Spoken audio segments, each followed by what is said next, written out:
Assalamualaikum warahmatullahi wabarakatuh. Apa kabar semua? Semoga sehat semua. Hari ini kita akan membahas tentang OJK dan lembaga keuangan. OJK itu singkatan dari Otoritas Jasa Keuangan, dan lembaga keuangan ada nanti lembaga keuangan bank dan lembaga keuangan non-bank. Kita lihat dulu gambar tersebut. Gambar ini adalah gedung OJK, dan ini sudah tidak asing logo-logo dari bank.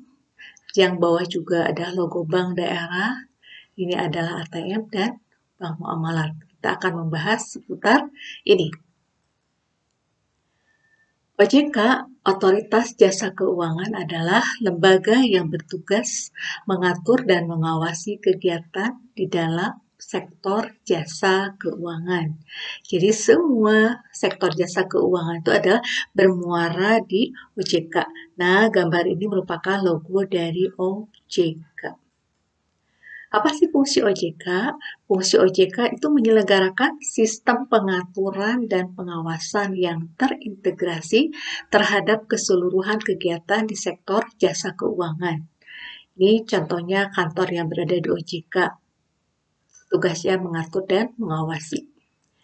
Sementara tugas yang lebih detailnya, yang pertama adalah mengatur dan mengawasi kegiatan jasa keuangan di sektor perbankan. Satu. Yang kedua adalah mengatur mengawasi di sektor pasar modal.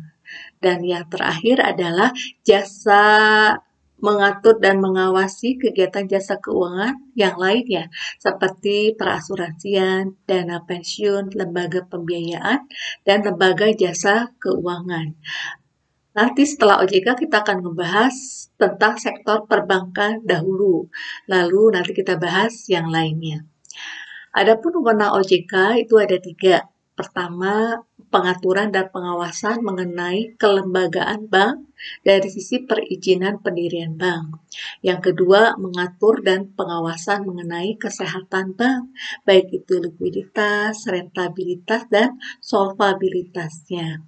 Dan terakhir yaitu pengaturan dan pengawasan mengenai aspek kehati-hatian bank, baik itu dari sisi manajemen risiko dan pemeriksaan bank. Itu seputar OJK, dan hubungannya tadi pengawasan terhadap bank. Kita bahas pertemuan kali ini tentang bank terlebih dahulu. Apa itu bank? Menurut Undang-Undang Nomor 10 Tahun 1998, bank adalah badan usaha yang menghimpun dana dari pemasyarakat dalam bentuk simpanan dan mengeluarkan kepada masyarakat dalam bentuk kredit atau bentuk-bentuk lainnya dalam rangka meningkatkan taraf hidup masyarakat. Ini contoh kegiatan di bank. Jadi, dari pengertian tersebut, fungsi dan tugas bank ada 3. Yang pertama, menghimpun dana masyarakat, berarti masuk pada bank.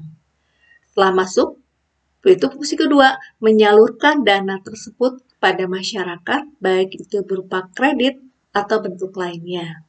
Dan yang terakhir, yaitu perantara lalu lintas moneter. Itu kan bisa berfungsi sebagai transfer, penjualan mata uang asing, pembayaran kredit, dan sebagainya. Dalam bank ada prinsip-prinsip perbankan yang harus dipegang. Itu ada 4, yaitu adanya kepercayaan. Jadi bank harus punya kepercayaan yang besar di mata masyarakat. Yang kedua, ada prinsip kehati-hatian. Karena nanti banyak yang meminjam uang dengan data yang nggak jelas atau tidak mengembalikan. Yang berikutnya adalah kerahasiaan. Di semua data yang ada di bank itu dijaga. Dan yang terakhir, harus mengenal nasabah. Minimal ada KTP atau kartu keluarga. Jenis-jenis bank itu terbagi menjadi beberapa, yaitu pertama berdasarkan fungsinya itu dibagi menjadi 2, yaitu ada bank umum dan ada bank perkreditan rakyat. Bank umum itu contohnya ada BNI, BRI, BCA, dan kalau BPR, BPRKS ada 5 misalnya.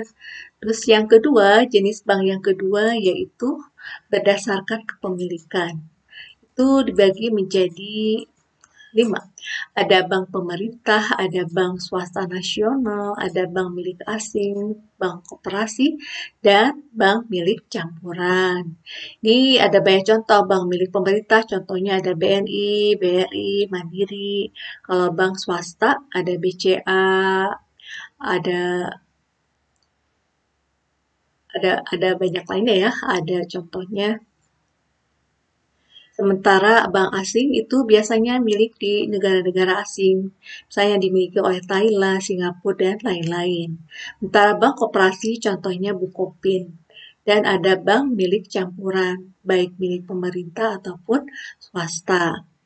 Sedangkan berdasarkan statusnya, jenis bank itu dibagi menjadi 2, yaitu bank devisa dan ada bank non-devisa, artinya yang menyalurkan mata uang luar negeri.